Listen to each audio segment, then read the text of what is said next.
Quand vous achetez un nouvel iPhone, vous ne cherchez pas forcément le dernier modèle.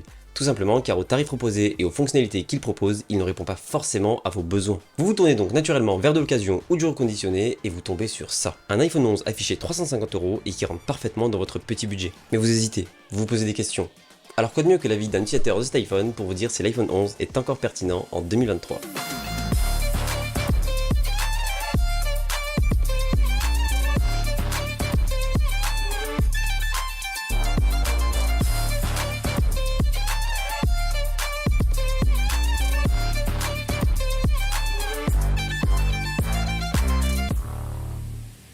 Si vous cherchez un nouveau smartphone, il y a certains points importants à ne pas négliger et donc à bien prendre en compte. Premièrement, les avancées technologiques qu'il embarque. Elles doivent refléter les besoins et utilisations que vous avez aujourd'hui, mais surtout que vous aurez d'ici encore 2 à 3 ans.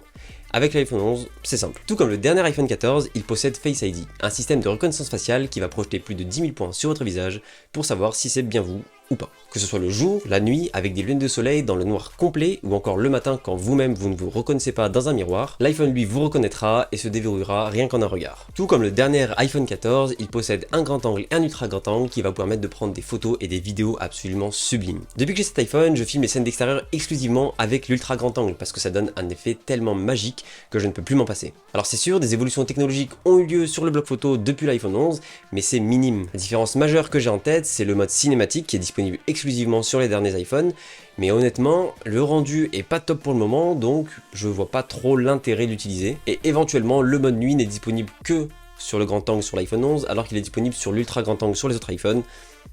Je pense que c'est plus au niveau du gadget. Cet iPhone intègre également la puce U1 d'Apple qui permet de pouvoir détecter les différents objets comme un AirTag ou un autre iPhone lorsque vous faites un AirDrop. Alors certains vont dire que le plus gros point faible de cet iPhone 11, c'est son écran qui n'est pas un écran OLED mais un écran LCD.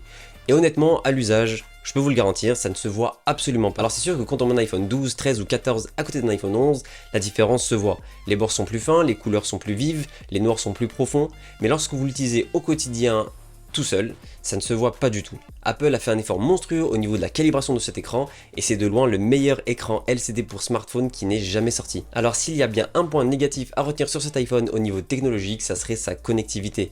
En effet, il n'est compatible que 4G et pas 5G. Sur ce point, c'est à vous de voir, car tout dépend de votre zone géographique, de vos besoins, utilisation que vous avez de votre smartphone. Ça dépend aussi de votre opérateur actuel. Il y a beaucoup de paramètres qui rentrent en compte, donc vous êtes seul maître pour savoir si oui ou non c'est important pour vous. J'aurais malgré tout tendance à dire que ce n'est pas un point primordial, car si vous voulez une réelle 5G, c'est vers un iPhone 13 qu'il faudra se tourner. L'iPhone 12 qui a connu quelques petits soucis d'optimisation au niveau de la 5G et batterie. L'écart de prix entre un iPhone 11 et un 13 étant assez conséquent. Je vous ai donné mon point de vue, à vous d'en juger. On a donc parlé des points technologiques, parlons maintenant du deuxième point important, sa durabilité. Fonctionnant d'origine sous iOS 13, cet iPhone 11 sera compatible dès le mois de septembre avec iOS 17. Et si on suit les différents calendriers de mise à jour d'Apple, cet iPhone 11 devrait pouvoir bénéficier encore d'1 à 2 ans de mise à jour de fonctionnalités et encore plusieurs années de mise à jour de sécurité. On peut estimer qu'Apple continue toujours à mettre à jour ses iPhones même s'ils sont très vieux, donc sur ce point là on peut dire que vous êtes tranquille. Et malgré les différentes mises à jour qu'il y a pu avoir chaque année depuis iOS 13, aucune lenteur à signaler, pas de plantage important, l'iPhone a gardé une stabilité hors norme. En termes de batterie, c'est là que ça se complique un peu parce que ça va dépendre de votre utilisation. Depuis le premier jour, j'ai toujours réussi à tenir la journée. Au début, ça tenait à peu près 10 heures d'utilisation et au fur et à mesure des mises à jour, je suis descendu aujourd'hui à environ 6-7 heures, ce qui est plutôt pas mal sachant que je suis en bêta iOS 17, donc ça pompe un peu plus de batterie. Et il faut noter que j'ai changé ma batterie au mois de janvier. J'ai donc un iPhone avec une batterie de 99%.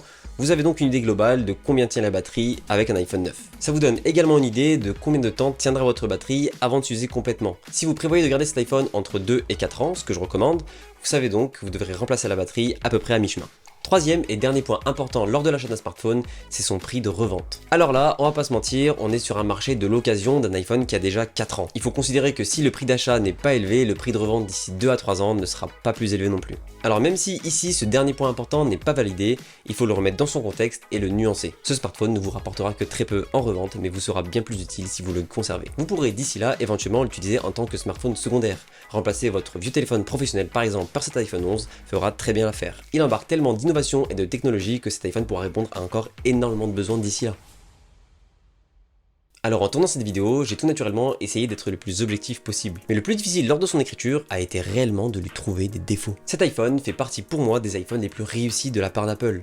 autant au niveau prix, fonctionnalité, innovation et durabilité. Alors l'iPhone 11 est-il encore pertinent en 2023? Vous avez la réponse, c'est évidemment oui. Si vous avez une enveloppe un peu plus grosse, je vous conseillerais par contre d'aller vers l'iPhone 11 Pro qui lui est absolument parfait. Il vient gommer tous les défauts de l'iPhone 11 version standard en y ajoutant un troisième capteur permettant d'avoir un zoom x2 et pour les plus pointus d'entre vous, il possède un écran OLED. A noter malgré tout qu'il possède un écran un peu plus petit, à vous de voir si vous préférez du 5,8 ou du 6,1 pouces. Voilà, je vous laisse me dire en commentaire ce que vous en pensez, à liker la vidéo et à vous abonner si c'est pas déjà fait. C'était Jamil et je vous remercie de m'avoir regardé.